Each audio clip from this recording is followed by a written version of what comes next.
all about Nova High's most frequently asked questions. So I'm going to act as the interviewer. I am Natalie Britton. I'm Michelle Berkey. I'm Jessica Prentice. And we just have a list of 5 short questions that we're going to be answering today. How did you all meet and why did you start Nova? Yeah, so I moved here from Maine, and that was about 3 years ago. And it was the first time my older children had been to a public school. And it was a real drastic difference in their education, so much so that it was clear to me that for my younger son, who is currently in 5th grade, that either we were going to start a Waldorf high school or leave and move somewhere where there was one. Then you and I met, and learning about your experience in intentional communities and your passion in the community as such a outreach person at the school here, was clear that we could do something together. And then Jessica came to town, having known someone in town, and after we met almost 2 years ago this winter, we just decided to move forward together in study and discover how we could bring a high school forward. Jessica has a 9th grader this year, so she was really passionate about leaving California and coming here. So we actually studied for a whole year and worked on the back end on what we really saw the youth need today in this town, in this time, after everything that's happened with COVID. I'm in response to that, and have really been able to build the values of the school off of our collective experience in connection with the world around us right now. So the second question that we often get is, how is Nova different from other schools? So public schools, charter schools, whatever. What makes us unique and what makes us stand out? The biggest differences I noticed for my older teens when they came here is coming from Waldorf high schools and Waldorf schools on the East Coast. There was a lot of drug use in the classroom, on computers all day. It was a very drastic, different experience. The social emotional work just wasn't happening. They didn't know their peers, that their teachers didn't know them. For me, that is we have small class sizes, and we're able to build really deep, meaningful relationships with our students, and they are able to do that with each other. We also have a no substance use policy that is really important at our school, as well as no cell phones during the day, and they don't use computers until 11th grade. Well, we really have an emphasis on immersive experiential learning, what I like to call biodynamic learning, that they are learning real world things in addition to actually studying the curriculum. And so, the Waldorf curriculum in and of itself is very experiential, which is great, but we're also even adding in more sort of hands-on and experiential types of learning.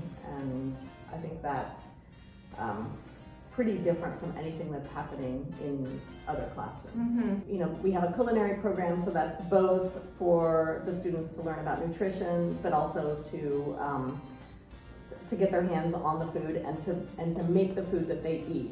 And to me, what that's counteracting in the society is just that these kids have grown up with this sort of very much a consumer experience, and anything that they want, they can, order very quickly, and it arrives very quickly, and they have all this choice of what to consume, but they haven't really been raised as creators where you actually have to make the things that you need. And so we're trying to put some of that into place, and they made their aprons for the culinary program, they made their wooden spoons, they carved them by hand.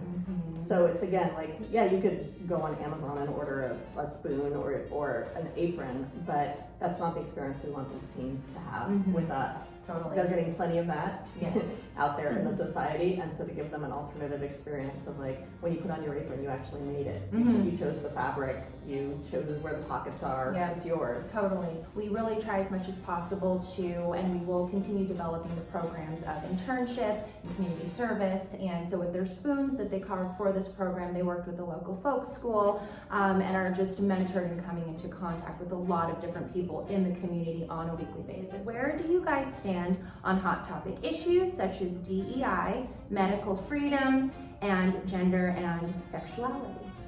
This is a really important issue for me, that our schools have become so politicized and so polarized, and what's happened in public schools is public schools have kind of gone in one sort of extreme direction, and then a lot of people are pulling their kids out and putting them, homeschooling them, or putting them in Christian schools and other schools because they feel like the politics are one-sided, which is true. The politics in public schools are pretty one-sided, and even in a lot of Waldorf schools, they've gotten pretty one-sided. And really, the way that I understand Steiner and the way that I understand anthroposophy is that one of the things that he warned against the most was one-sidedness. And so our intention with Nova is really not to be reactive, which many people have been, especially in the COVID years, but to be responsive, as you said, to have a response that is really kind of pushing through all of the angry talk on the surface and getting underneath to think, to remember, what do kids need to learn? And one of the things they need to learn is they need to learn to look at things from different perspectives. They need to critically think, they need to question narratives. They don't, there was sort of one narrative that was given for a long time, and then in reaction to that, there's kind of the oppositional narrative, which critiques that one. But as with everything, the truth actually leads you kind of through these extremes and to a sort of transformational third way of looking at something. We are committed to medical freedom, but that doesn't mean for us that we exclude people who make different choices from us. Actually, medical freedom means they're in freedom to choose those other things, and that to us being inclusive is including people with different points of view, with different experiences, different assessments of the situation, and that's actually all good. And so, we have teachers that have different points of view, and we want that. That's actually actively what we want. And so we're trying to cultivate a space where these questions are not polarizing, but rather we're working with them actively and finding a third way through without being on one extreme side or the other. What will students be prepared to do after this high school experience? Are they going to be prepared to go to college? Are students going to be prepared to potentially do trade school, start their own business? What will the students' options be after they graduate from Nova High? Yeah, we get this question a lot, especially for the parents that are interested in the college track for their student. And I think the goal here through the 4 years at Nova is to really get to know each student and family and discover what it is that individual wants for their life. I think that's the first step, discovering what they love and where they see themselves going. And when you know that, you know how to help them through the 4 years here. And so for someone that wants to start their own business, that's a different path that they need to take in the end to understand. And we are actually preparing a lot of students to start their own businesses with how we're running Nova.